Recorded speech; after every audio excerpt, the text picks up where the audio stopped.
নিয়ে এসেছি, এটার নাম হচ্ছে আয়েশা। লিখেছেন ফজিয়া খান তামান্না। আয়েশার প্রচ্ছদটা আমার খুবই পছন্দ হয়েছে এবং এই প্রচ্ছদটা পড়েছেন ফাইজা ইসলাম। বইটি প্রকাশিত হয়েছে চলন্তিকা প্রকাশনী থেকে নভেম্বর 2023-এ এবং বইটির মূল্য হচ্ছে 300 টাকা। তো বইটির নামকরণ এবং প্রচ্ছদ এটা দেখে কি মনে হচ্ছে যে আয়েশা নামে কোনো মেয়ের জীবন কাহিনী, তাই না?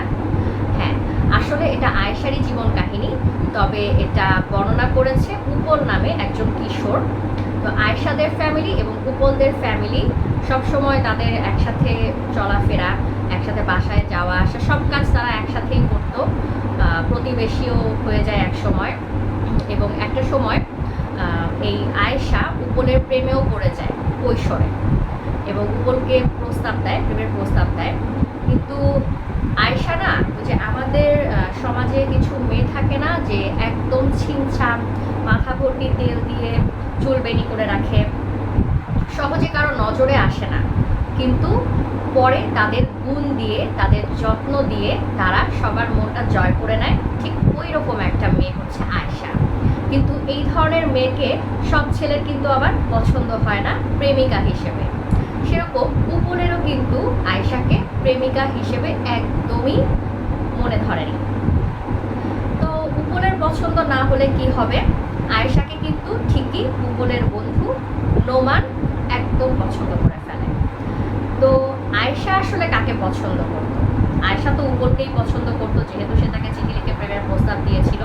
কিন্তু আসলে পরে কি হয়, উপলের সাথে কি তার কোনো পরিণতি হয়, বা পরে কি উপল কখনো কখনো কি কোনো কারণে একবারের জন্য মনে করে যে তার জীবনে আয়েশার মতো একজন মেয়ের দরকার ছিল?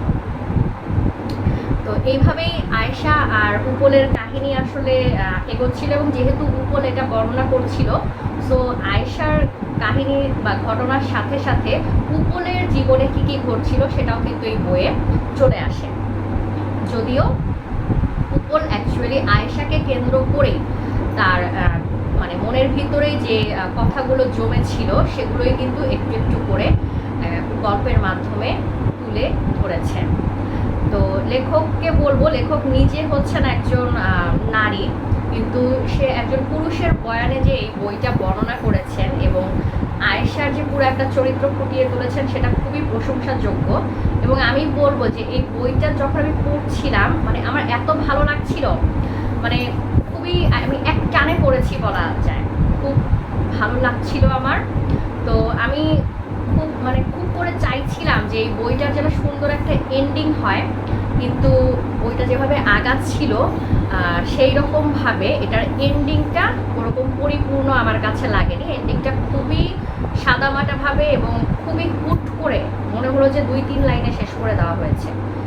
কিন্তু এই উপন্যাসটা এমন একটা উপন্যাস যে এটার যেভাবে শুরু হয়েছিল বা যেভাবে আগাচ্ছিল, এটা হচ্ছে অনেক বড় পরিসরের একটা উপন্যাস হওয়ার কথা। আমি জানি না যে লেখকের কি এটার পরবর্তী পর্ব আনার ইচ্ছে আছে নাকি, হয়তো আছে। আর আয়েশা নামে যে মেয়েটার কথা বললাম, যেটা খুবই সাধাসিধে বা আপরে যে আমাদের নারী থাকে আমাদের সমাজে, তাদের গল্প হলেও শেষে যে হচ্ছে লেখক এটা বুঝিয়েছেন যে আয়েশা হচ্ছে অনেক স্ট্রং। অ্যাকচুয়ালি শেষে যে লেখক এই কথাটা লিখেছেন যে আয়েশা এরকম একজন যে হচ্ছে নিজেকে ভালোবাসে। সে যখন কৈশোরে ছিল, বা আমরাও আসলে আমরা যখন হচ্ছে কিশোরী থাকি আমরা মেয়েরা, তখন আমরা আসলে কি করি যে আমরা মনে করি যে আমরা অন্য কাউকে ভালোবাসি বা কারো ভালোবাসা আসলে আমাদের প্রয়োজন। কিন্তু আমরা যখন থেকে বুঝতে শিখবো যে আসলে আমি যখন নিজেকে ভালোবাসবো, আমি তখন নিজেকে ভালো রাখার চেষ্টা করব, এবং আমি নিজেকে ভালোবাসলেই আশেপাশে যারা আছে তারা আমাকে ভালোবাসবে।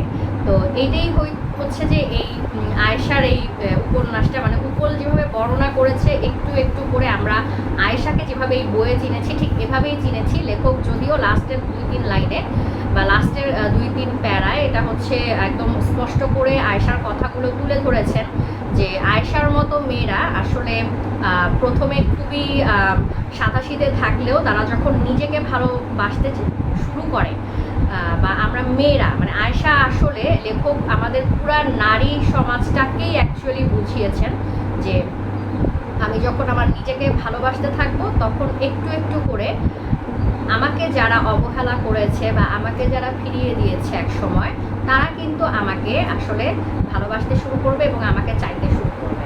তো এটা আসলে প্রত্যেকটা মেয়ের জন্য একটা সুন্দর মেসেজ। তো এই বইয়ে আসলে পুরা কাহিনী তো আর বর্ণনা করা যাবে না, পুরা কাহিনী বললে ফেললে হচ্ছে স্পয়লার হয়ে যাবে। এটার মূল যে উপজীব্য যে বইটা সেটাই হচ্ছে আমি বললাম। তো আমার কাছে বইটা খুবই ভালো লেগেছে, কিন্তু ওই যে যেটা বললাম যে এন্ডিং কেন লেখক এভাবে করলেন আমি আসলে জানি না। হয়তো যেটা বললাম যে তার হয়তো পরবর্তী আরও পর্ব লেখার ইচ্ছা আছে।